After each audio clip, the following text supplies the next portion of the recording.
Chers amis internautes amoureux de la culture, bonsoir et bienvenue sur votre émission Nangaise.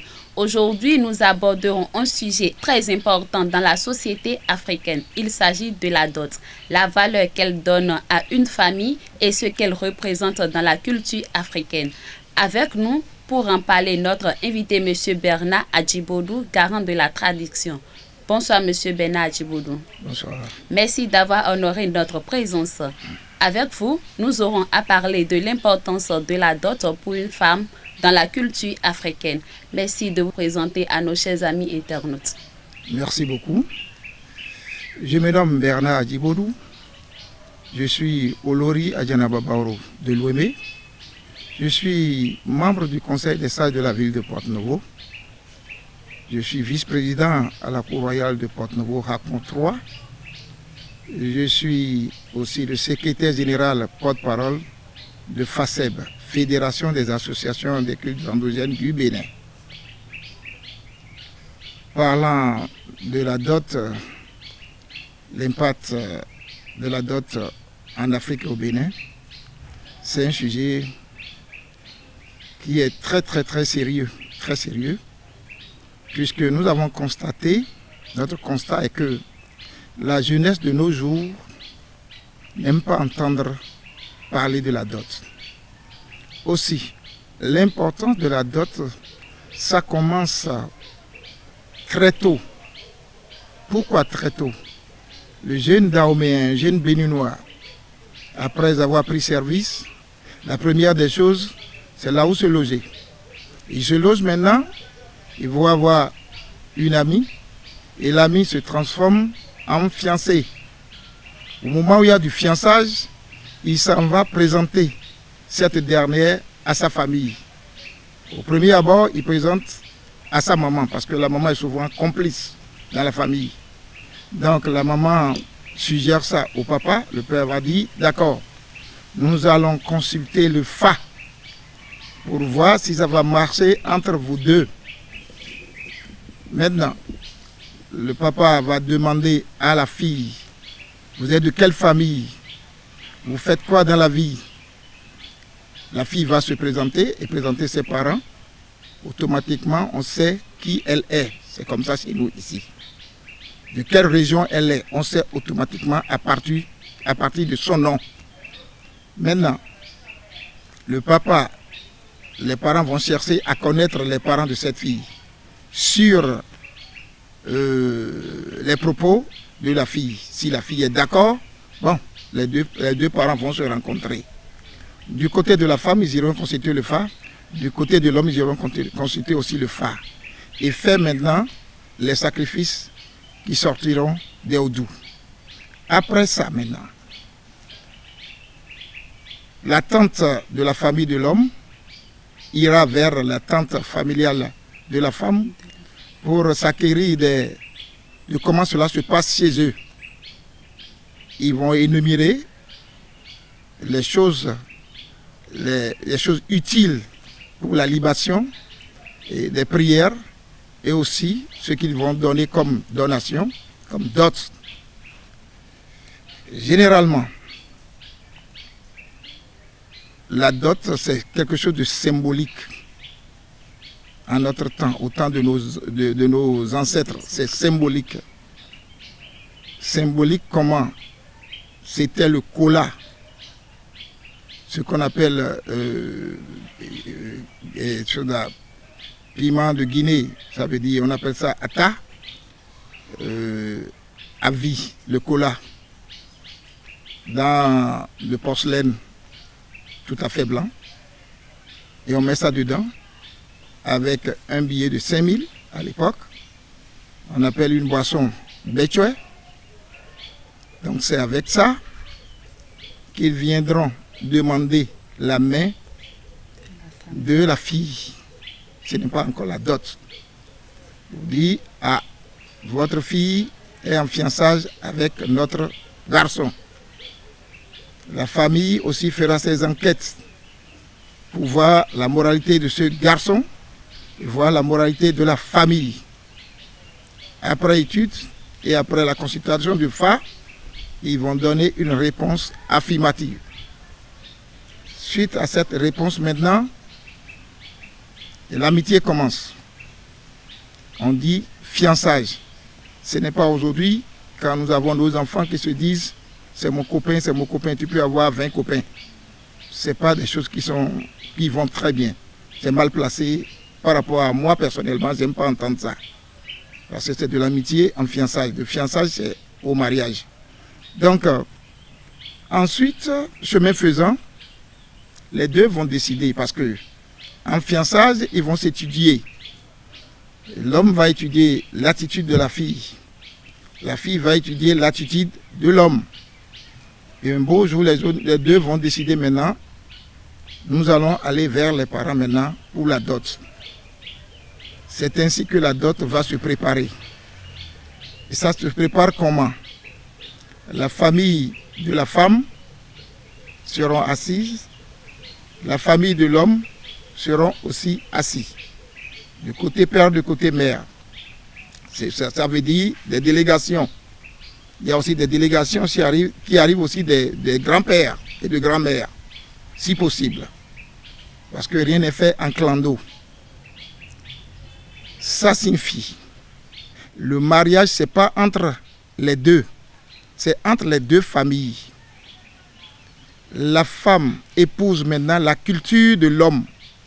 L'homme épouse la culture de sa fiancée qui devient femme. Maintenant, le totem de la famille sera édité à la fille.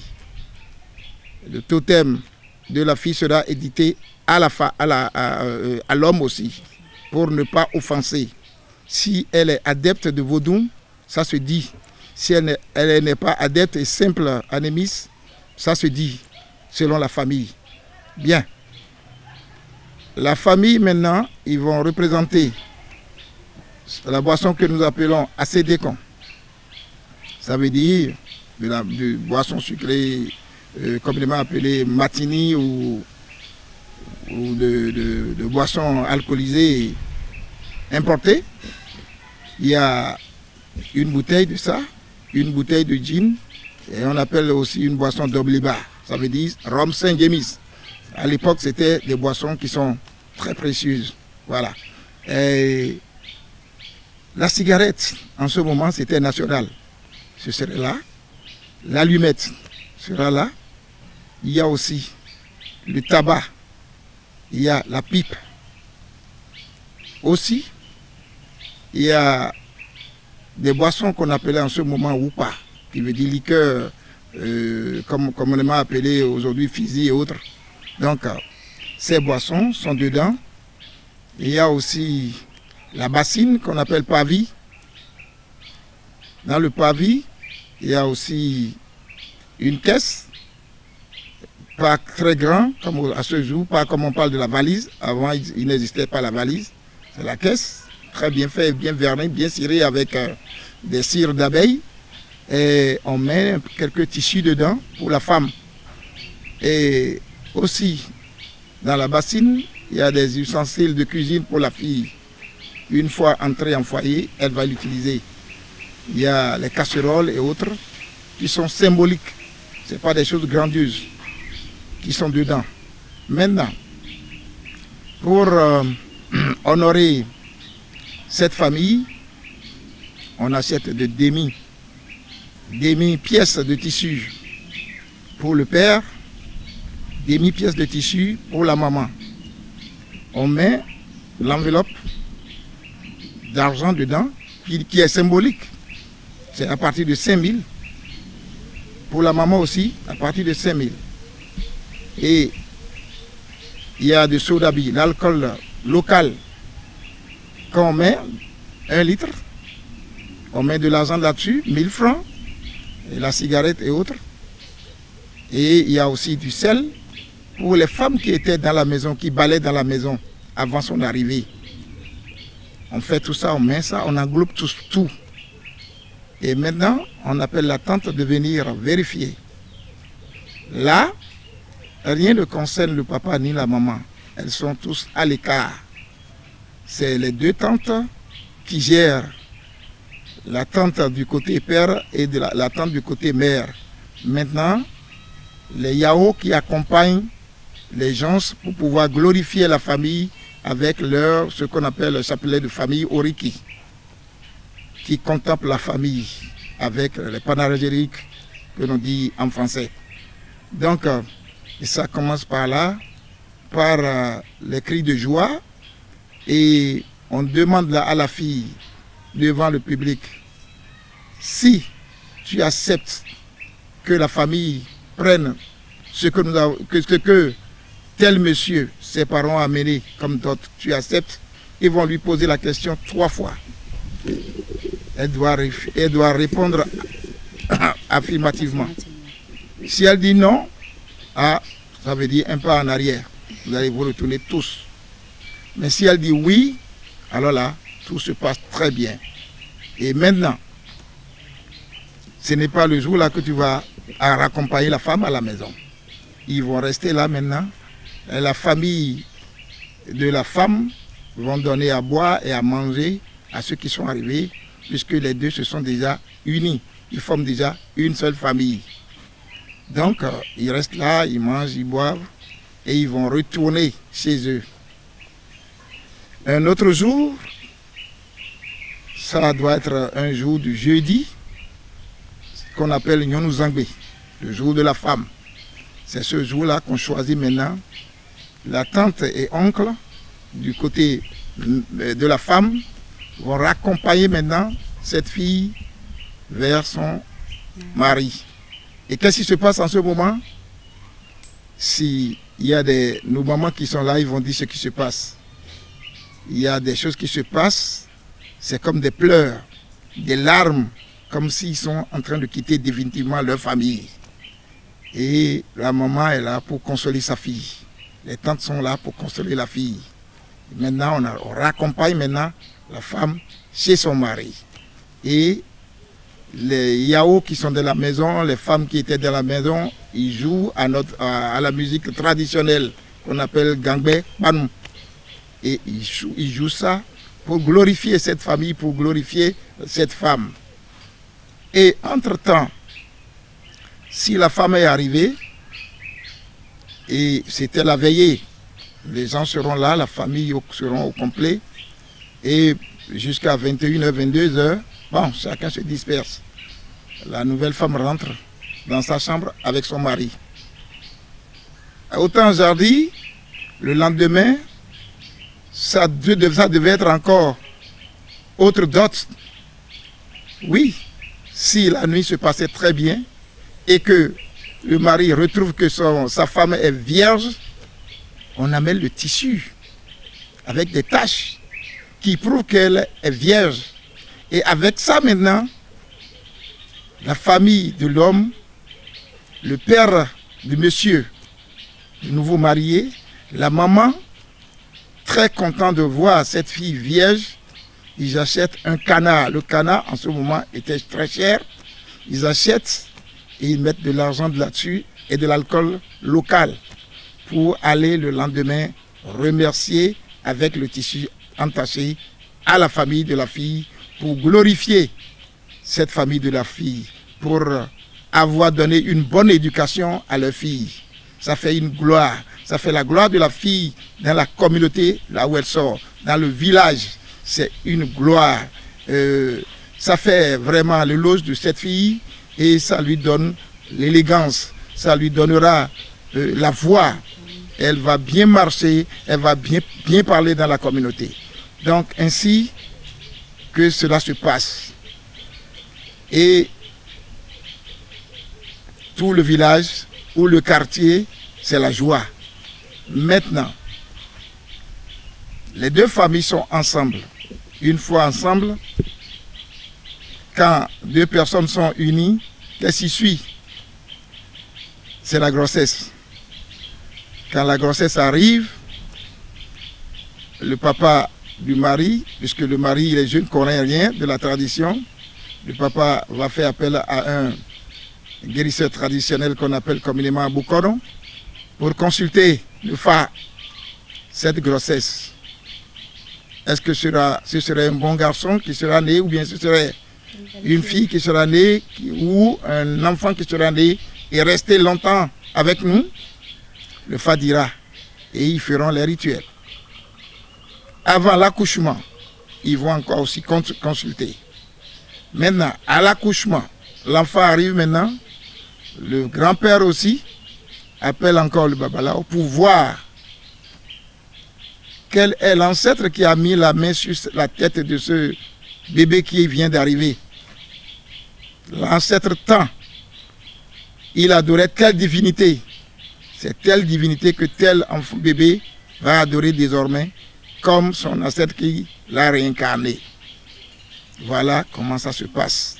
Et ainsi, il y a de l'harmonie dans la famille.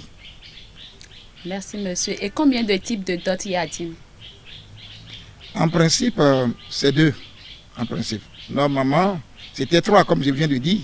Mais maintenant, dans notre vie moderne, c'est 2. Premièrement, c'est la connaissance des parents. Vous allez aller connaître les parents pour dire, c'est moi, je suis telle personne, je suis en amitié avec votre fille.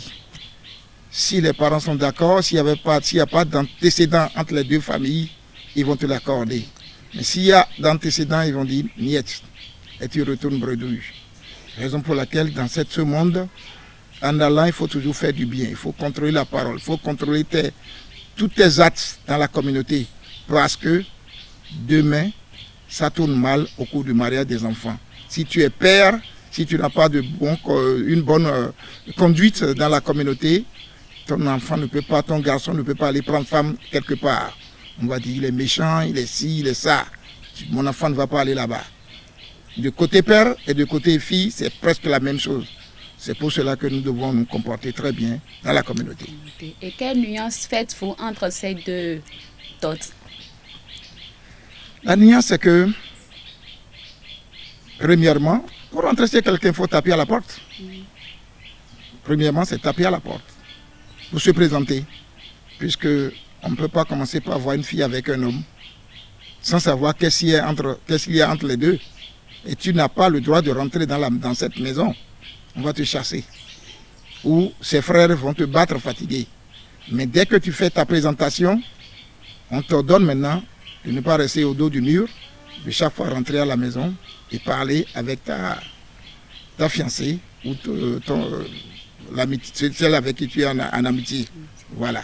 Maintenant, une fois que tu as fait ce premier pas, c'est entre toi maintenant et tes parents de décider la dot. La dot, voilà comment cela s'est passé en ce moment, au temps jardin. Mais actuellement, ce que nous voyons, ce n'est pas ce que on voyait quand on était enfant. Aujourd'hui, c'est comme de la commercialisation. J'ai envoyé ma fille étudier, elle a fait les études, elle a eu le master, elle a son doctorat, elle a ci. Donc on gonfle l'argent. On va dire 500 000 sur tout ce que tu auras acheté. Et si tu calcules tout, tu auras près de 2 millions. Ben non, ça c'est pas bien, c'est vendre un enfant. Normalement, des choses qui se passent, quand tu aimes bien ta fille, les rituels se font. Mais sans exagérer. On ne vend pas une fille.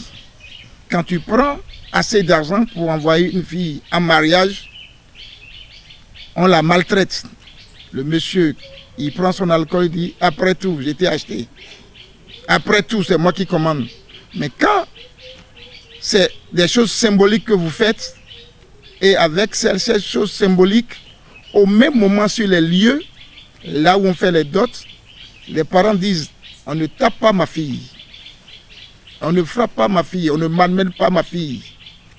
Et c'est ainsi, on ramène la fille dans la main de la tante de la famille de l'homme.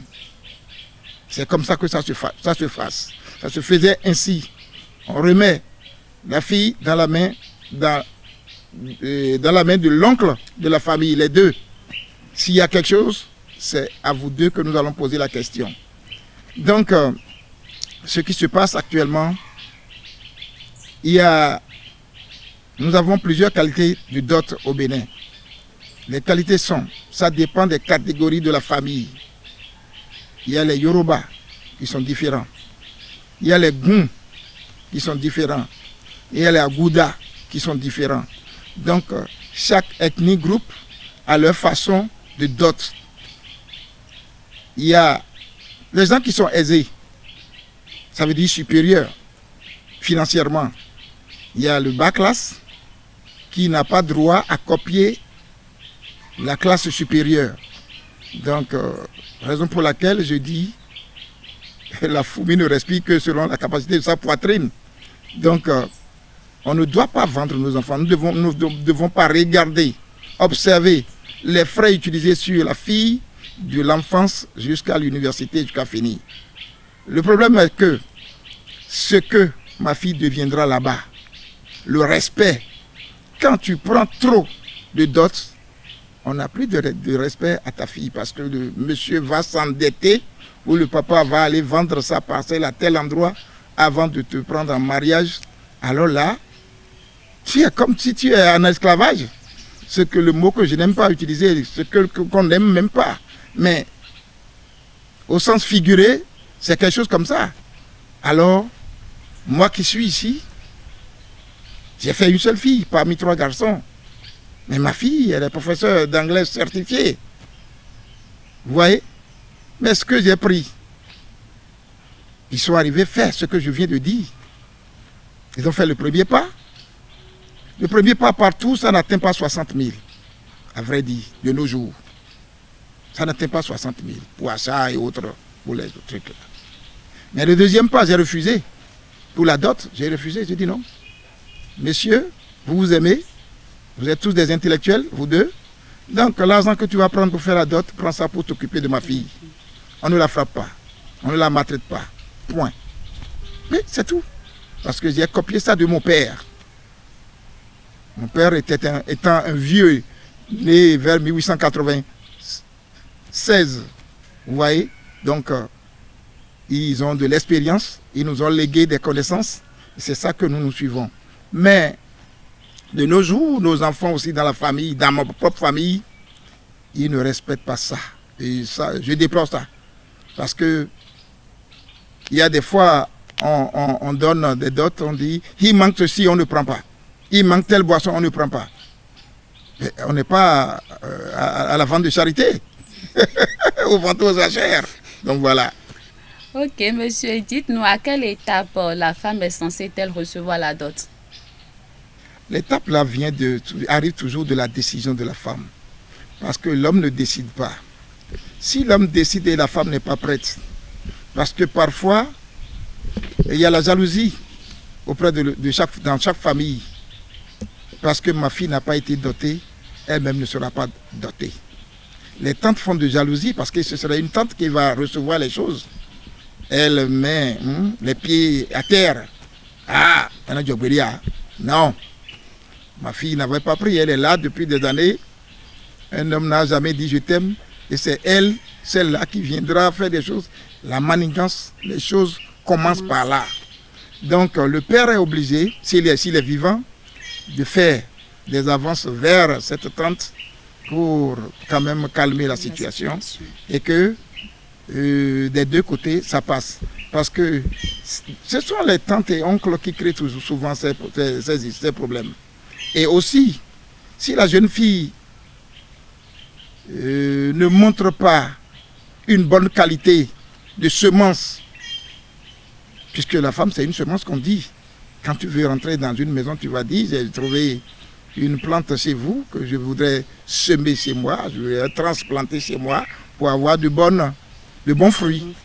Donc, si elle ne démontre pas de bon caractère, le monsieur ne sera pas courageux, il n'aura pas l'engouement d'aller vers la dot.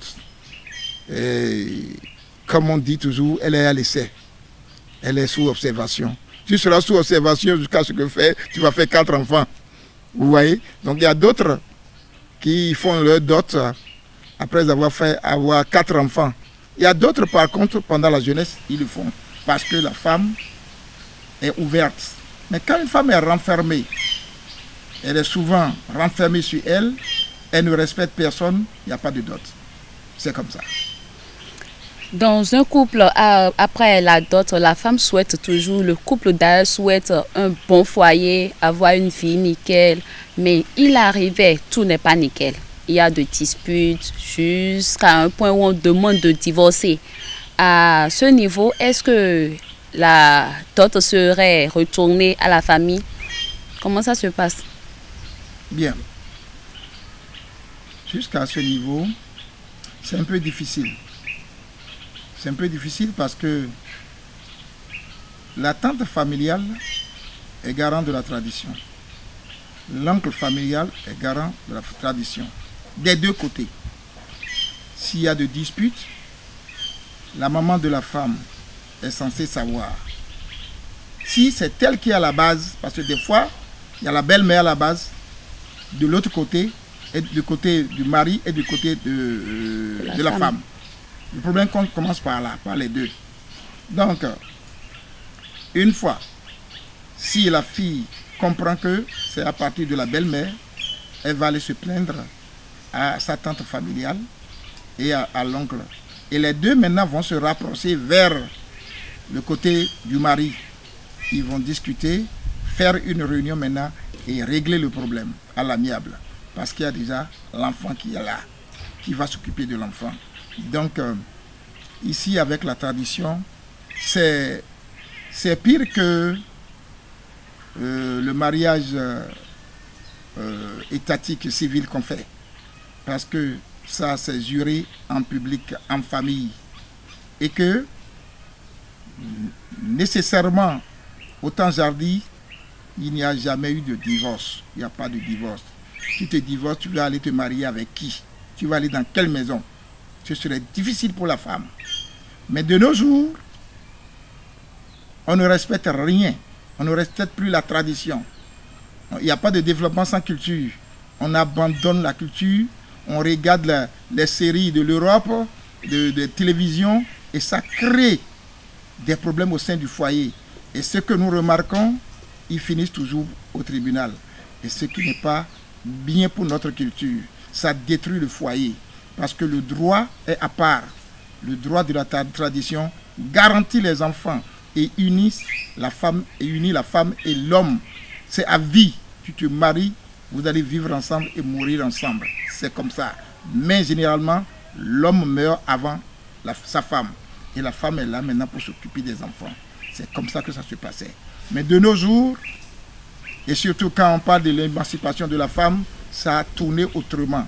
Les gens ont ils ont eu de malcompréhension en ce sens. La femme doit être émancipée. La femme n'est pas esclave de l'homme. Non. Elle est là pour te compléter. Sans la femme, l'homme n'est pas équilibré. La femme est l'équilibre de l'homme. La femme remplace la maman de l'homme. Donc la femme est sacrée. C'est un être, mais sacré auprès de l'homme. Si l'homme connaît la place de la femme, je pense qu'il n'y aura pas de problème. Mais par contre, il y a d'autres femmes qui ne connaissent pas leur place. La femme, sans la femme, il n'y a pas de vie. Sans la femme, il n'y a pas de vie dans ce monde. Raison pour laquelle l'homme doit tout respect à la femme. Et cette dernière, doit aussi se respecter. Par rapport au retournement de la dot, cela ne se fait pas. Parce que tu as déjà recueilli des enfants pendant des années, des enfants qui sont là, qui portent ton nom. Pourquoi demander encore la dot?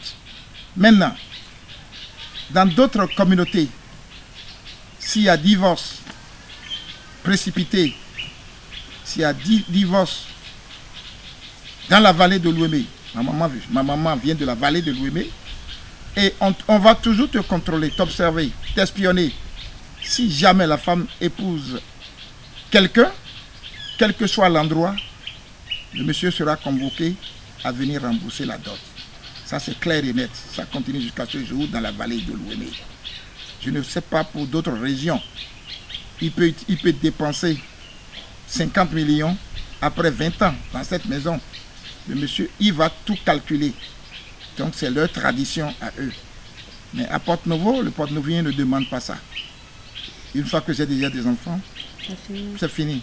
Mais chaque coin a sa tradition, sa culture. Oui. Donc, c'est une manière de décourager le divorce. C'est pour cela que ma famille de Ouémé ont imposé ça. Donc si tu n'as pas les reins solides, ne prends pas une femme autrui. Si tu vas chercher une femme divorcée, tu es sûr que tu dois vendre tes parcelles pour pouvoir rembourser. Voilà. Ok, Monsieur Bernard Adjibodou, dites un mot de fin pour nos amis chers internautes. Oui, je remercie beaucoup votre studio. Ce que je vais dire, je vais parler aux jeunes.